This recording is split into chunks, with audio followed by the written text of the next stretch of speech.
ভয় পাচ্ছে আর করো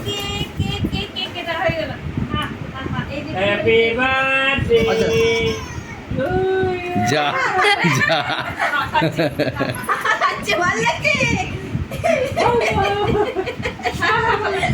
এবার থেকে ছেড়ে দাও, সে যা পারবে ঘাঁটবে, চাকু বাকু দরকার নেই। হ্যাঁ খুলে দাও, থ্যাংক ইউ। সেটা পরে না দিলে এত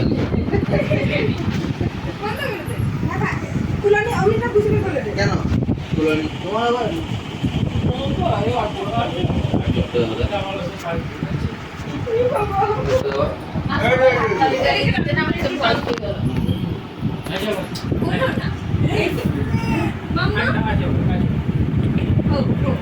কেক খাবে তার কেক তো